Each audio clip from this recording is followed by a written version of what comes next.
Hey guys! Alright, chapter 19 was whenever they got to the underworld and they met up with Hades, found out Hades does not have the Master Bolt. Perseus had it the whole time in his backpack that was given to him by a certain god, and they escaped, but they had to leave Perseus' mom behind. So that was fulfilling the prophecy that he would fail to save what matters most in the end. And we found out that Hades' Helm of Darkness is missing as well. So that's a pretty big deal. So here we go, chapter 20. A Coast Guard boat picked us up, but they were too busy to keep us for long, or to wonder how 3 kids in street clothes had gotten out in the middle of the bay. There was a disaster to map up. Their radios were jammed with distress calls. They dropped us off at the Santa Monica Pier with towels around our shoulders and water bottles that said, "I'm a junior Coast Guard," and sped off to save more people. Our clothes were sopping wet, even mine. When the Coast Guard boat had appeared, I'd silently prayed that I wouldn't get picked up out of the water and they'd find me perfectly dry, which might have raised some eyebrows. So I'd willed myself to get wet. Sure enough, my usual waterproof magic had abandoned me. I was also barefoot, because I'd given my shoes to Grover. Better the Coast Guard wonder why one of us was barefoot than wonder why one of us had hooves. After reaching dry land, we stumbled down the beach, watching the city burn against a beautiful sunrise. I felt as if I'd just come back from the dead, which I had. My backpack was heavy with Zeus's Master Bolt. My heart was even heavier from seeing my mother. "I don't believe it," Annabeth said. "We went all that way." "It was a trick," I said. "A strategy worthy of Athena." "Hey," she warned. "You get it, don't you?" She dropped her eyes, her anger fading. Sorry. "Yeah, I get it." "Well, I don't," Grover complained. "With somebody." "Percy," Annabeth said, "I'm sorry about your mother. I'm so sorry." I pretended not to hear her. If I talked about my mother, I was going to start crying like a little kid. "The prophecy was right," I said. "You shall go west and face the god who has turned," but it wasn't Hades. Hades didn't want war among the big 3. Someone else pulled off the theft. Someone stole Zeus's Master Bolt and Hades' helm and framed me because I'm Poseidon's kid. Poseidon will get blamed by both sides. By sundown today, there will be a 3-way war, and I'll have caused it. Grover shook his head, mystified, but who could be that sneaky? Who would want war that bad? I stopped in my tracks, looking down the beach. Gee, let me think. There he was, waiting for us, in his black leather duster and his sunglasses, an aluminum baseball bat propped on his shoulder. His motorcycle rumbled beside him, its headlight turning the sand red. "Hey, kid," Ares said, seeming genuinely pleased to see me. "You were supposed to die." "You tricked me," I said. "You stole the helm and the Master Bolt." Ares grinned. "Well, now, I didn't steal them personally. Gods taking each other's symbols of power, that's a big no-no. But you're not the only hero in the world who can run errands." "Who did you use? Clarice? She was there at the winter solstice." That idea seemed to amuse him. "Doesn't matter. The point is, kid, you're impeding the war effort. See, you've got to die in the underworld. Then old Seaweed will be mad at Hades for killing you. Corpse Breath will have Zeus's Master Bolt, so Zeus will be mad at him. And Hades is still looking for this." From his pocket he took out a ski cap, the kind bank robbers wear, and placed it between the handlebars of his bike. Immediately, the cap transformed into an elaborate bronze war helmet. "The Helm of Darkness," Grover gasped. "Exactly," Ares said. "Now where was I? Oh yeah, Hades will be mad at both Zeus and Poseidon because he doesn't know who took this. Pretty soon we've got a nice little 3-way slugfest going." "But they're your family," Annabeth protested. Ares shrugged. "Best kind of war. Always the bloodiest. Nothing like watching your relatives fight, I always say." "You gave me the backpack in Denver." "The Master Bolt was in there the whole time?" "Yes and no," Ares said. "It's probably too complicated for your little mortal brain to follow, but the backpack is the Master Bolt's sheath, just morphed a bit. The bolt is connected to it, sort of like that sword you got. Kid, it always returns to your pocket, right?" "Hold on. No, thank you. No, go to bed." I wasn't sure how Ares knew about that, but I guess a god of war had to make it his business to know about weapons. "Anyways," Ares continued, "I tinkered with the magic a bit, so the bolt would only return to the sheath once you reached the underworld. You get close to Hades, bingo, you got mail. If you died along the way, no loss, I still had the weapon."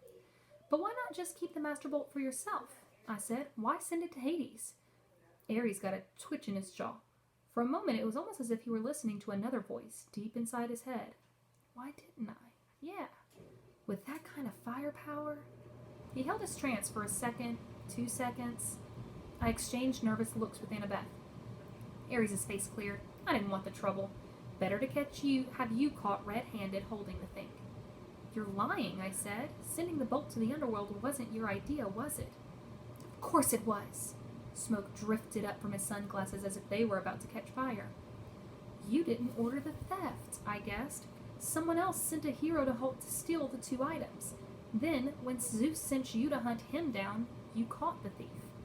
But you didn't turn him over to Zeus. Something convinced you to let him go.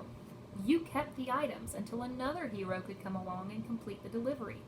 That thing in the pit is ordering you around. I am the god of war. I take orders from no one. I don't have dreams. I hesitated. Who said anything about dreams? Ares looked agitated, but he tried to cover it with a smirk. Let's get back to the problem at hand, kid. You're alive. I can't have you taking that bolt to Olympus. You might just get those hard-headed idiots to listen to you. So, I've got to kill you. Nothing personal. He snapped his fingers. The sand exploded at his feet and out charged a wild boar, even larger and uglier than the one whose head hung above the door of Cabin 7 at Camp Half-Blood.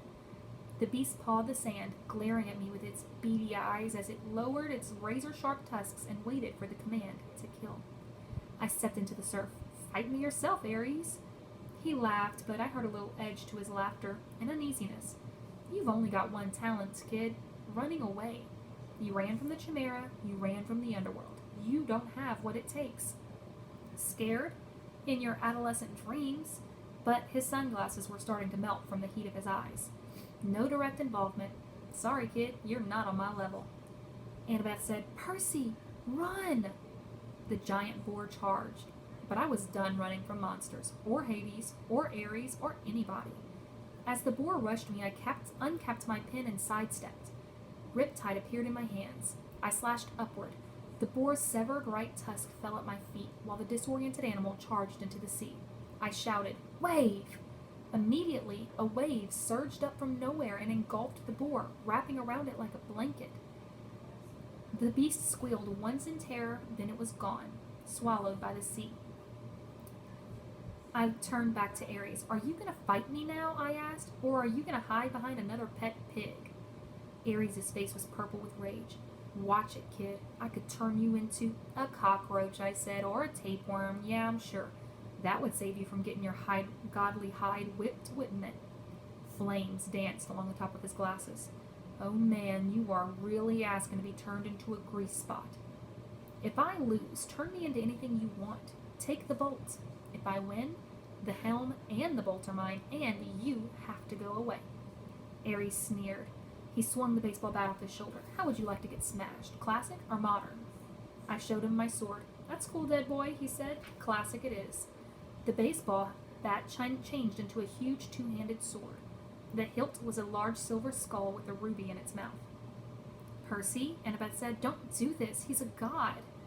He's a coward, I told her. She swallowed. Wear this at least, for luck. She took off her necklace with her 5 years' worth of camp beads and the ring from her father and tied it around my neck. Reconciliation, she said. Athena and Poseidon, together. My face felt a little warm, but I managed to smile. Thanks. And take this, Grover said. He handed me a flattened tin can that he'd probably been saving in his pocket for 1,000 miles. The satyrs stand behind you. Grover, I don't know what to say. He patted me on the shoulder. I stuffed the tin can in my back pocket. You all done saying goodbye? Ares came toward me, his black leather duster trailing behind him, his sword glinting like fire in the sunrise. I've been fighting for eternity, kid. My strength is unlimited and I cannot die. What you got? A smaller ego, I thought, but I said nothing. I kept my feet in the surf, backing into the water up to my ankles. I thought back to what Annabeth had said at the Denver diner so long ago. Ares has strength. That's all he has. Even strength has to bow to wisdom sometimes. He cleaved downward at my head, but I wasn't there. My body thought for me. The water seemed to push me into the air, and I catapulted over him, slashing as I came down. but Ares was just as quick. He twisted, and the strike that should have caught him directly in the spine was deflected off the end of his sword hilt. He grinned. Not bad, not bad. He slashed again, and I was forced to jump onto dry land. I tried to sidestep to get back to the water, but Ares seemed to know what I wanted. He outmaneuvered me, pressing so hard I had to put all my concentration on not getting sliced into pieces.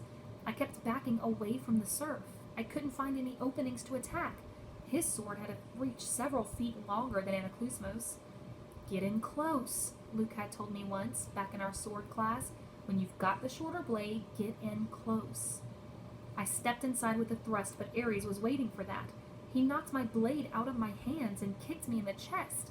I went airborne, 20, maybe 30 feet. I would have broken my back if I hadn't crashed into the soft sand of the dune. Percy! Annabeth yelled. Cops! I was seeing double. My chest felt like it had just been hit with a battering ram, but I managed to get to my feet. I couldn't look away from Ares, for fear he'd slice me in half, but out of the corner of my eye I saw red lights flashing on the shoreline boulevard. Car doors were slamming. There, officer, somebody yelled. See? A gruff cop voice. Looks like that kid on TV. What the heck? That guy's armed, another cop yelled. Call for backup. I rolled to one side as Ares' blade slashed the sand. I ran for my sword, scooped it up, and launched a swipe at Ares' face, only to find my blade deflected again. Ares seemed to know exactly what I was going to do the moment before I did it. I stepped back toward the surf, forcing him to follow. Admit it, kid, Ares said. You got no hope. I'm just toying with you. My senses were working overtime. I now understood what Annabeth had said about ADHD keeping you alive in battle. I was wide awake, noticing every little detail. I could see where Ares was tensing. I could tell which way he would strike. At the same time, I was aware of Annabeth and Grover 30 feet to my left. I saw a second cop car pulling up, siren wailing. Spectators, people who had been wandering the streets because of the earthquake, were starting to gather. Among the crowd, I thought I saw a few who were walking with a strange trotting gait of disguised satyrs. There were shimmering forms of spirits, too, as if the dead had risen from Hades to watch the battle. I heard the flap of leathery wings circling somewhere above. More sirens. I stepped further into the water, but Ares was fast. The tip of his blade ripped my sleeve and grazed my forearm. A police voice on a megaphone said, "Drop the guns! Set them on the ground, now!" Guns? I looked at Ares' weapon, and it seemed to be flickering. Sometimes it looked like a shotgun, sometimes a two-handed sword.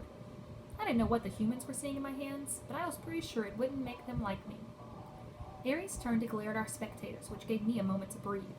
There were 5 police cars now, and a line of officers crouching behind them, pistols trained on us. "This is a private matter," Ares bellowed. "Be gone!" He swept his hand, and a wall of red flame rolled across the patrol cars. The police barely had time to dive for cover before their vehicles exploded. The crowd behind them scattered, screaming. Ares roared with laughter. "Now, little hero, let's add you to the barbecue." He slashed. I deflected his blade. I got close enough to strike, tried to fake him out with a feint, but my blow was knocked aside. The waves were hitting me in the back now. Ares was up to his thighs, wading in after me. I felt the rhythm of the sea, the waves growing larger as the tide rolled in, and suddenly I had an idea. Little waves, I thought, and the water behind me seemed to recede. I was holding back the tide by force of will, but tension was building, like carbonation behind a cork. Ares came toward, grinning confidently. I lowered my blade as if I were too exhausted to go on. "Wait for it," I told the sea. The pressure now was almost lifting me off my feet. Ares raised his sword. I released the tide and jumped, rocketing straight over Ares on a wave. A 6-foot wall of water smashed him full in the face, leaving him cursing and sputtering with a mouthful of seaweed. I landed behind him with a splash and feinted toward his head as I'd done before. He turned in time to raise his sword, but this time he was disoriented. He didn't anticipate the trick. I changed direction, lunged to the side, and stabbed Riptide straight down into the water, sending the point through the god's heel. The roar that followed made Hades' earthquake look like a minor event. The very sea was blasted back from Ares, leaving a wet circle of sand 50 feet wide. Ichor, the golden blood of the gods, flowed from a gash in the war god's boot. The expression on his face was beyond hatred. It was pain, shock, complete disbelief that he had been wounded. He limped toward me, muttering ancient Greek curses, but something stopped him. It was as if a cloud covered the sun, but worse. Light faded, sound and color drained away.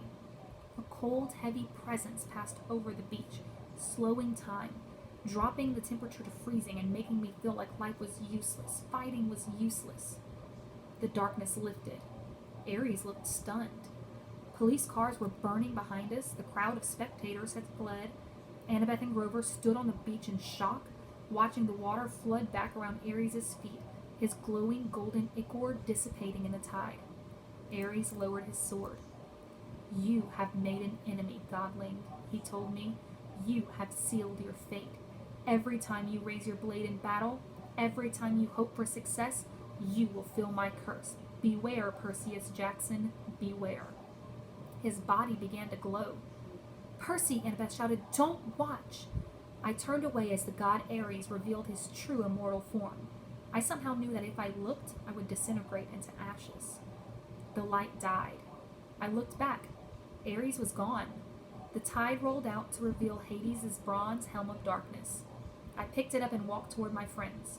But before I got there, I heard the flapping of leathery wings. 3 evil-looking grandmothers with lace hats and fiery whips drifted down from the sky and landed in front of me. The middle Fury, the one who had been Mrs. Dodd, stepped forward. Her fangs were bared, but for once she didn't look threatening. She looked more disappointed, as if she'd been planning to have me for supper, but had decided I might give her indigestion. "We saw the whole thing," she hissed. "So, it truly was not you?" I tossed her the helmet, which she caught in surprise. "Return that to Lord Hades," I said. "Tell him the truth. Tell him to call off the war." She had hesitated, then ran a forked tongue over her green, leathery lips. "Live well, Percy Jackson. Become a true hero, because if you do not, if you ever come into my clutches again," she cackled, savoring the idea. Then she and her sisters rose on their bat wings, fluttered into the smoke-filled sky, and disappeared. I joined Grover and Annabeth, who were staring at me in amazement. "Percy," Grover said. "That was so incredibly terrifying," said Annabeth. "Cool," Grover corrected. I didn't feel terrified. I certainly didn't feel cool. I was tired and sore and completely drained of energy. "Did you guys feel that? Whatever it was?" I asked. They both nodded uneasily. "Must have been the Furies overhead," Grover said. But I wasn't so sure. Something had stopped Ares from killing me, and whatever could do that was a lot stronger than the Furies. I looked at Annabeth and an understanding passed between us. I knew now what was in that pit, what had spoken from the entrance of Tartarus. I reclaimed my backpack from Grover and looked inside. The Master Bolt was still there. Such a small thing to almost cause World War III. "We have to get back to New York," I said. "By tonight." "That's impossible," Annabeth said, "unless we..." "Fly," I agreed. She stared at me. "Fly. Like in an airplane. Which you were warned never to do lest Zeus strike you out of the sky, and carrying a weapon that has more destructive power than a nuclear bomb?" "Yeah," I said. "Pretty much exactly like that. Come on." So, huge! Ares was a huge player in this. It wasn't his idea. He didn't come up with the plan. He intercepted the real lightning thief, and he took the helm and the lightning bolt from him. So we still don't know who's behind it, what really happened in the first place, but we know that Ares got involved, and then Percy defeated Ares. Awesome. He's getting stronger. He's learning how to control the sea now. So big things happening, but still some questions that haven't been answered. So tune in tomorrow for chapter 20. Bye, guys.